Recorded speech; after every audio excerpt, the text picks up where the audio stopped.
Relationship के बारे में बात करेंगे आपके, ठीक है। आपने कहा कि 2.5 साल से आपकी शादी हुई है और उसके पहले 5 साल आप रिलेशनशिप में, हाँ 7.5 साल उसे मैनेज करना, लोगों के सिचुएशनशिप चल रहा है जहाँ पर ये सिचुएशनशिप मुझे नहीं समझ मुझे भी आता, नहीं मैं आता वो समझ, जनरेशन से आई क्योंकि थिंक वो पहले मिलेनियल्स को समझ नहीं आता, वो जेन जी को ही समझ आता है हाँ वो, है ना। तो 7.5 साल और इससे आगे, क्योंकि जब आप शादी के लिए सोचते हो तब आपको पता होता है कि हाँ यही पार्टनर है मेरा। हाँ तो वो पहले के 5 साल कैसे थे और शादी के बाद क्या चेंज आए? बहुत चेंजेस है। वैसे सब सेम है पर वैसे बहुत चेंजेस है। लाइक मैंने जो मेरे फेज़ की बात की, वो फेज़ के बाद मुझे ऐसा हो गया था कि मुझे शादी ही नहीं करनी है। बट वो होता है ना कि ऊपर से लिख के आता है तुम्हारा पार्टनर। तो मैं पवन को मिली थी जिस दिन फर्स्ट टाइम मिली, पता नहीं क्या वो लव एट फर्स्ट साइट बोलते हैं ना, वैसा मुझे उसका सिर्फ फर्स्ट नेम पता था। फुल नेम हमारे पटेल्स में ऐसा होता है कि पटेल में जनरली शादी करते हैं अपने ही कास्ट में, पर मुझे तब तो उसका सरनेम भी नहीं, ये भी नहीं पता था कि ये पटेल ही है, सिर्फ पवन पता था। क्या कनेक्ट बैठा आई डोंट नो, हमने बातें स्टार्ट की, वी सारे डेटिंग।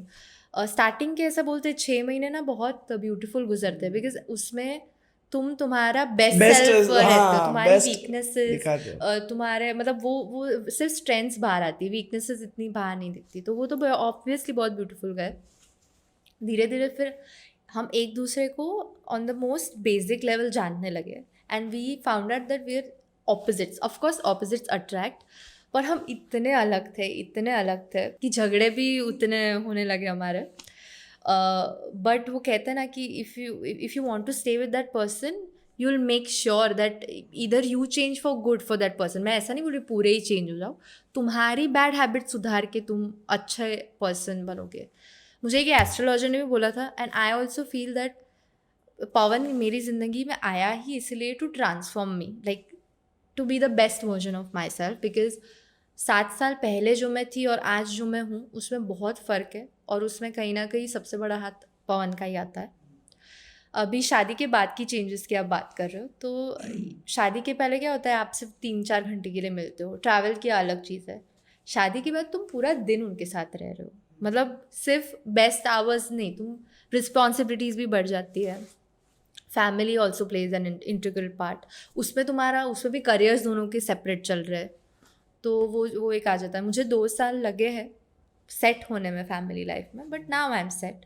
वो 2 साल लगे पवन को भी, उसकी फैमिली को भी एडप्ट करने में। एक नया मेंबर आया है, उसकी लाइफ अलग है। लाइक मैं बहुत अलग फैमिली में बड़ी हुई हूँ, पवन बहुत अलग सेटअप में बड़ा हुआ है, तो वो ब्रिज करना गैप को, उसमें टाइम लगा।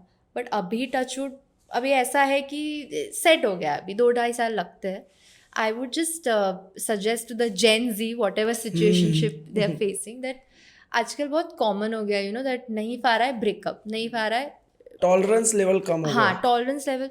सो मुझे ऐसा लगता है कि तुम्हें अगर कोई एक इंसान के साथ पूरी ज़िंदगी बितानी है तो तुम्हें टॉलरेंस रखना पड़ेगा, and trust me it gets better.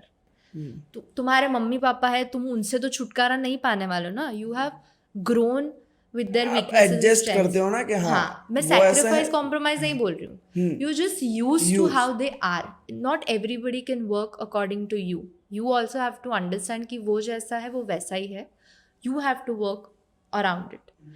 तो शादी सिखा देता है वो चीज़। और दो पर्सनालिटी अगर स्ट्रांग हो तो वो और ज्यादा। थैंक यू, ये पॉइंट आपने याद दिला, हाँ, बिकॉज क्योंकि एक होता है कि हाँ एक इंसान है जिससे फर्क नहीं पड़ता है, भाई तुझे जो करना है हाँ कर, हाँ मैं साथ हूँ।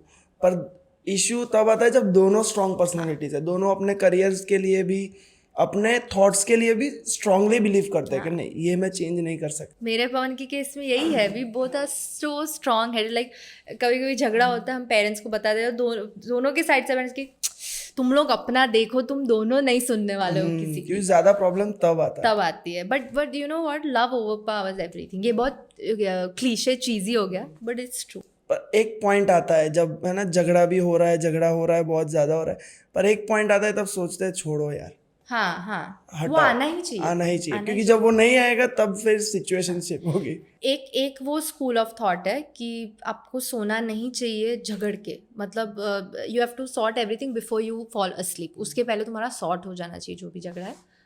मैं थोड़ा डिफरेंट बिलीव करती हूँ. आई फील सो जाओ, चलेगा, नींद आ रही है सो जाओ, नेक्स्ट डे फिर वो आराम से बैठ के सॉर्ट करो. बिकॉज तुम, मेरा और पवन का दोनों का ऐसा, हम जब गुस्से में होते हैं तो we are not thinking straight. वो इतनी छोटी चीज़ होती है, वो इतनी बहुत बड़ी एस्केलेट हो हो जाती है. तो rather you take some time and space for your self.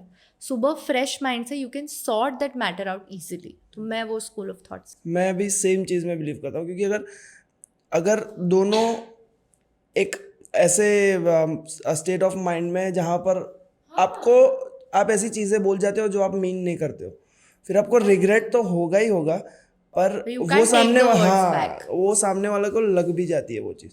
तो बेटर है कि वो शांत हो जाए माहौल. हाँ, मैं भी ऐसे ही सोचता हूँ कि अगर स्पेस मिल जाए तो ठीक है, क्योंकि दूसरे दिन आराम से समझा पाएंगे. क्योंकि जब वो चीज़ हो रही होती है तब हम रिएक्ट करते हैं, और जब दूसरे दिन बात करते हैं तब वो हम रिस्पॉन्ड करते हैं कि जो वो बोला वो भी हम समझे, और हम जो बोले वो भी हो पर समझे. You know having said that सबका अलग अलग होता है. हाँ. Because I have seen some of my friends जो सो ही नहीं सकते हाँ, अब भी sort के solve बिना, करना है, हाँ. कि अब भी मुझे सॉल्व करना उसके बिना. और मेरे और पवन के केस में this has worked out the best. आप दोनों सेम, कहीं ना कहीं सेम इंडस्ट्री से हो. जैसे वो साउंड इंजीनियर है और आप एक्ट्रेस हो. इसमें वर्क लाइफ बैलेंस करना मुश्किल होता है या मैनेज हो जाता है? एक तो होता है, कुछ लोगों का मैंने देखा है कि सेम फील्ड से हो अगर, तो वो लोग साथ में भी काम करते हैं ये वो. बट मेरे और पवन के केस में ऐसा कि हम दोनों बहुत, मैंने जैसे बोला, स्ट्रॉन्ग हेडेड है. तो मुझे पता है हम एक रूम में बैठ के साथ में काम नहीं कर सकते हैं, क्योंकि बहुत डिफरेंस ऑफ ओपिनियंस आता है.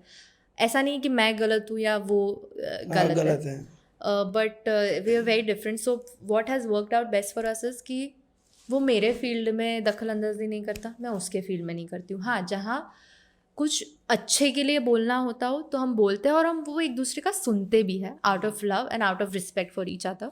But in the and the decision lies upon us. उसे जो करना है वो करेगा, मुझे जो करना है मैं करूँगी. And it has worked out that way. So sorry not sorry.